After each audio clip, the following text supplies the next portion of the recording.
Hi, welcome to my channel. Welcome to my podcast, wherever you're receiving this transmission. Thanks for joining us today. I'm your host, Siva, and today we are going to talk about a great topic. It's going to be all about relationships, transforming your relationships. Maybe you don't have a relationship in mind that you want to improve.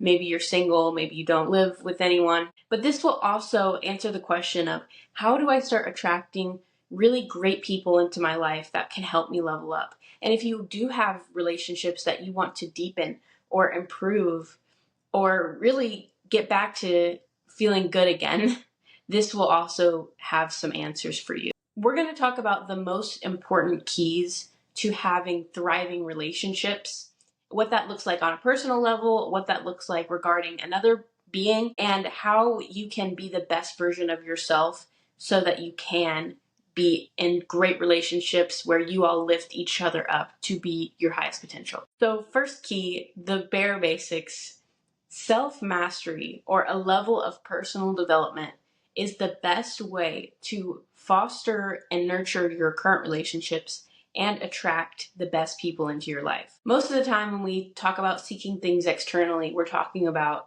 the car, the money, the job. And that can be true. It can be something physical. But if you look at it a little bit deeper, the car, the job is a means to an end. So maybe you think that you get the car and getting the car, you'll get attention from women or men. And then with that attention from women and men, you'll feel finally loved. And so it's kind of this long play to get to the end goal of feeling love.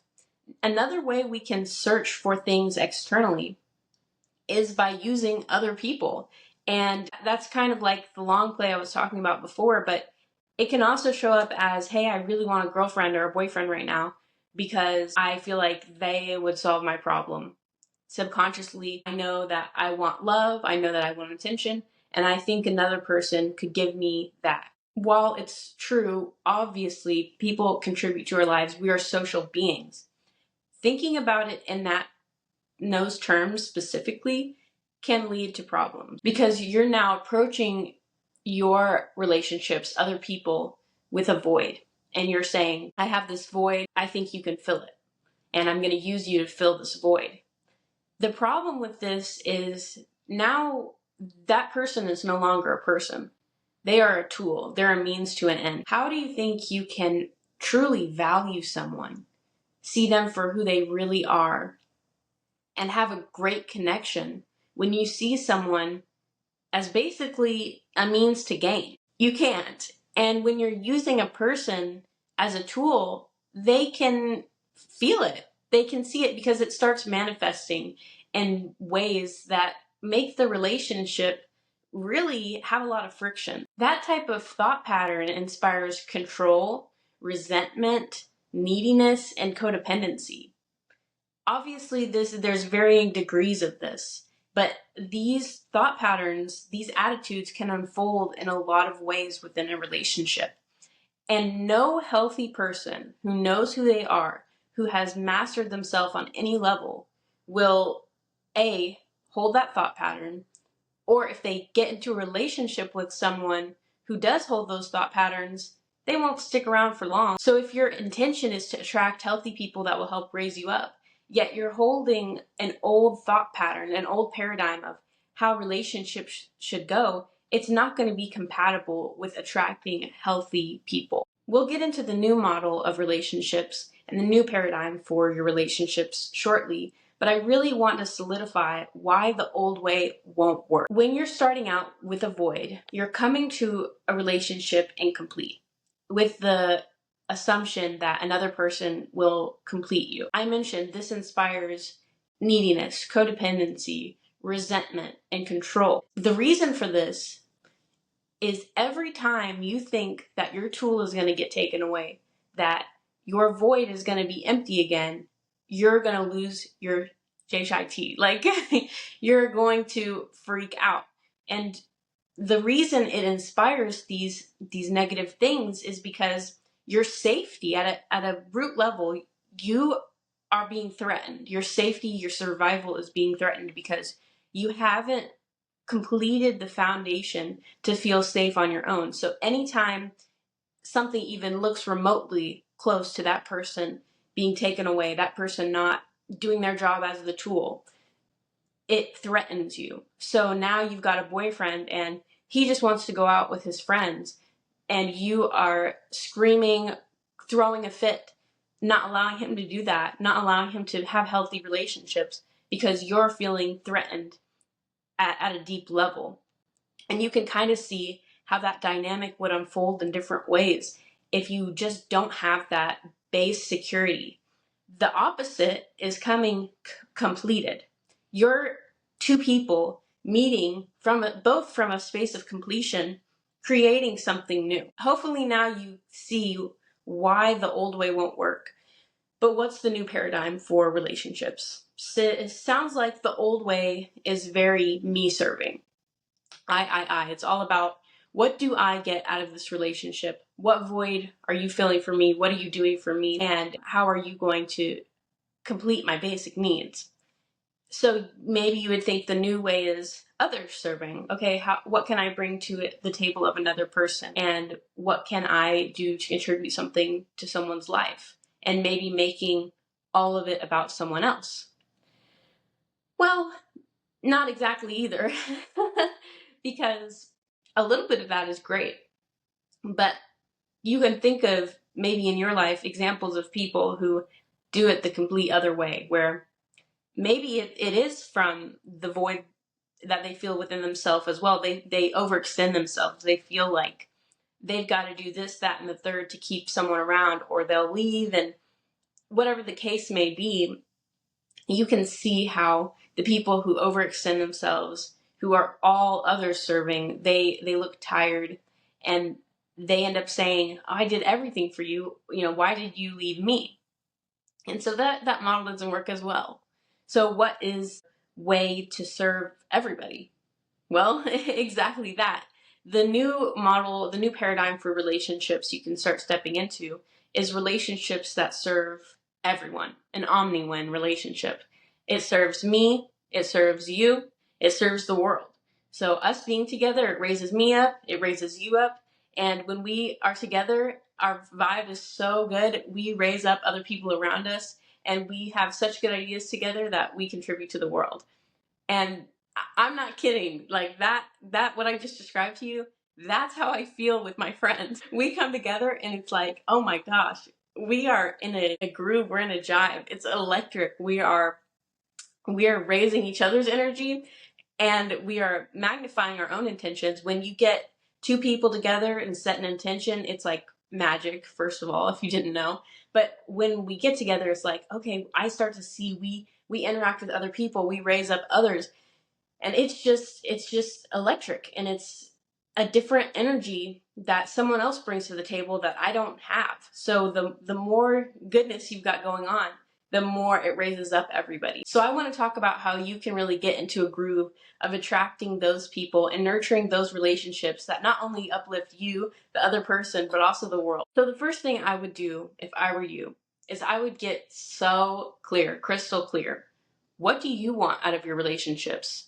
Maybe even at the basic level, what relationships do you want? Because sometimes it's like, okay, I want a romantic relationship. Then I don't want a romantic relationship. I want more friends. Oh, but I'm focused on work. So really getting clear on what do you want can be helpful. And once you've got the bare basics of, okay, I decided I want a great relationships with friends, I want a romantic partner, and whatever the case is for you, you can get more into the details. Okay, what do I want this relationship to look like? We've set the foundation of, okay, I want it to raise up me, I want to raise up others, I want to raise up everyone else around us. But what will I tolerate? What will I not tolerate? For me, there was a pivotal point in my relationships where, I didn't have friends that raised me up, and I would start to notice, okay, when I get around this person, they speak negativity onto me. They called me names. I mean, they didn't speak to me nicely. It was like controlling, stuff like that, and just things that I noticed I didn't like.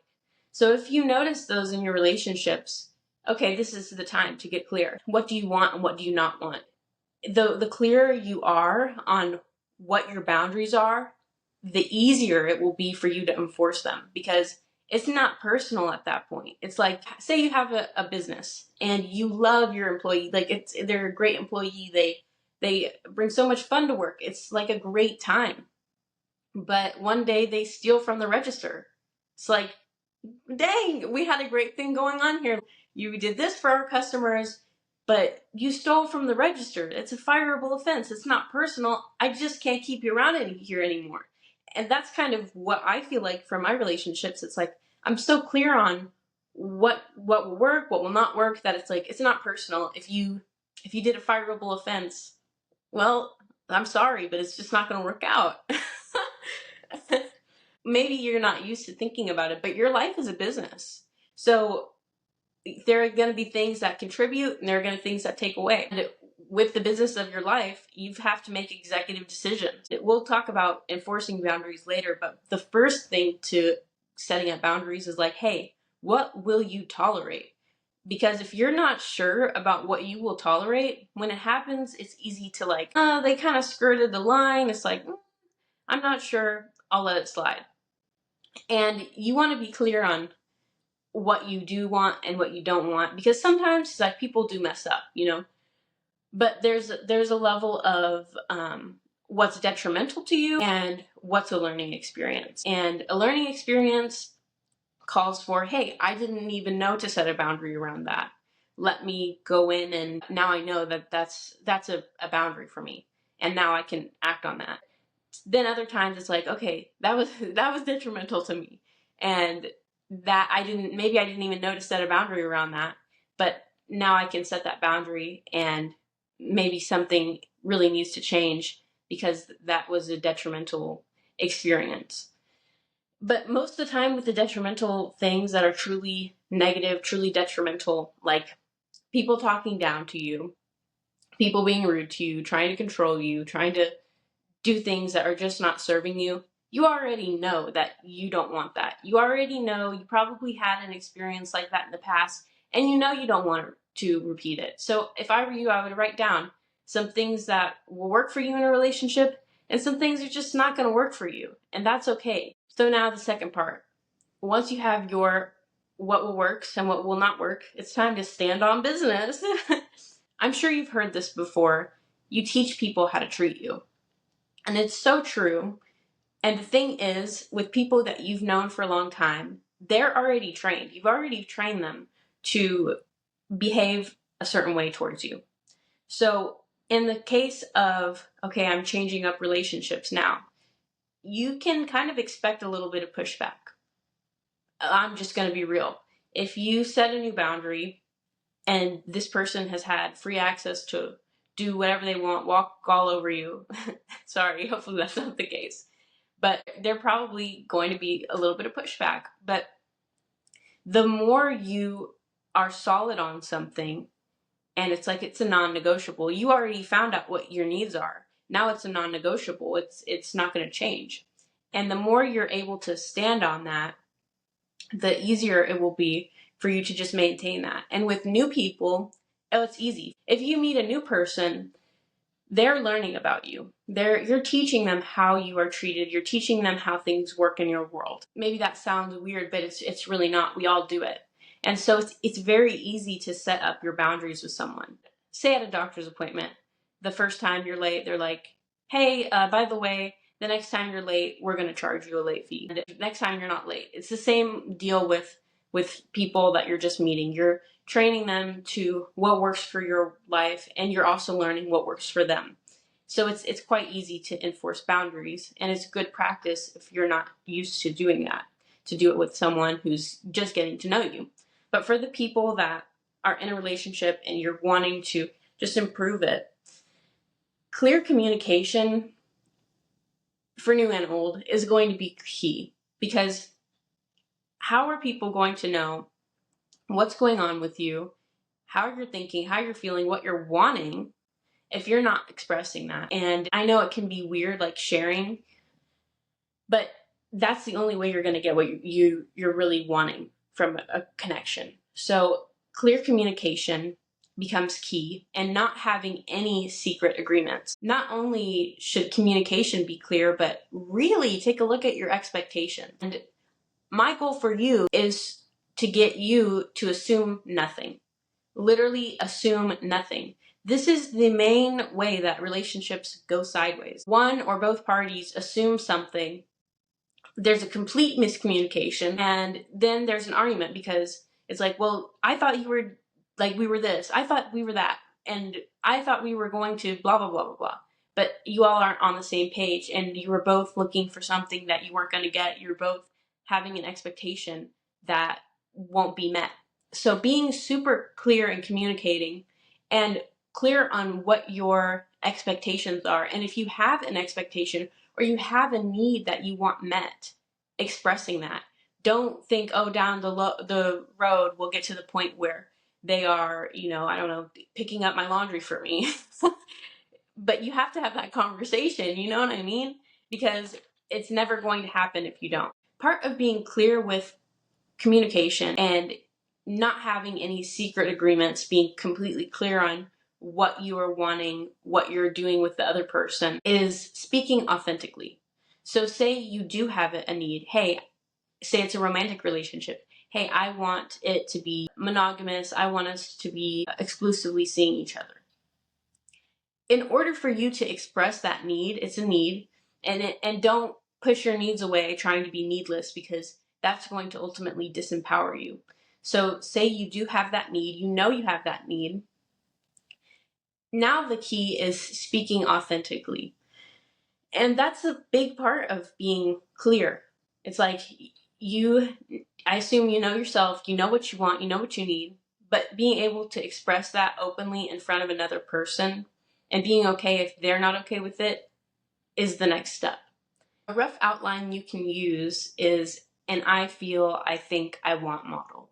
So in communication, you can share how you feel, why you think you feel that, kind of the story behind everything, and what you want instead.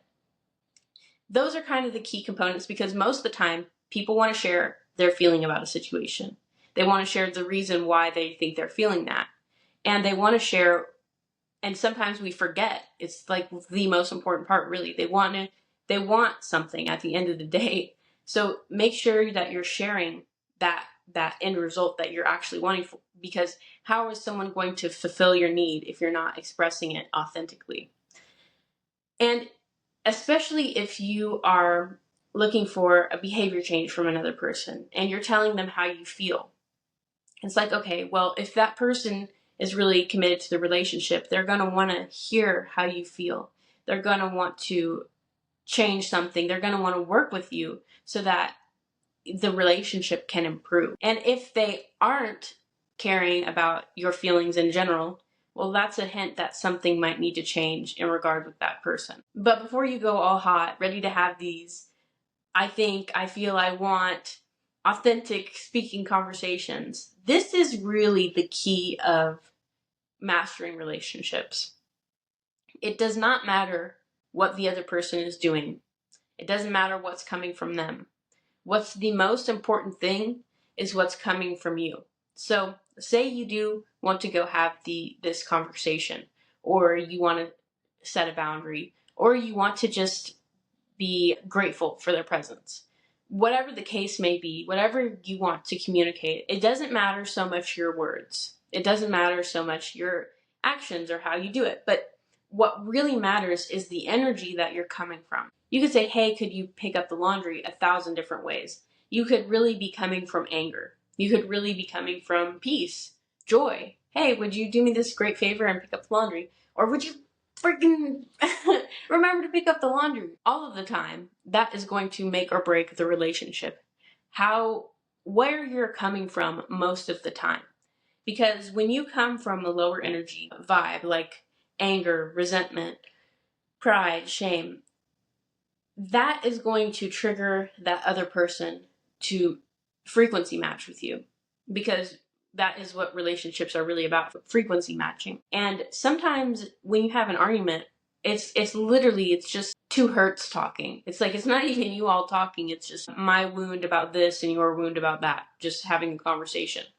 and they just fit together. You know what I mean? So the key here is coming from love. So even when someone's angry at you, if you can remember, this is a do it at home experiment.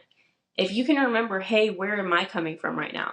You might be drop down to anger if they are yelling at you. But if you can notice something in that moment you're grateful for, notice something you appreciate about them. Hey, they're really expressive when they're angry. Their arms are all around. Their arms are waving all around. If you can remember to come from love in a moment like that, you watch what happens. This is like de-escalation 101. There's something like magical about it almost. It will completely change up the feeling, and it will soften everything. By the time you know it, that person is not going to be angry anymore. Another way I think about it is, why is this person so mad? A lot of times people get angry at us, or we have a confrontation in a relationship, and you might not understand where they're coming from at first. And that can trigger like defensiveness. It's like, whoa, whoa, whoa, whoa, whoa, whoa. I did this, that, and whatever the case may be.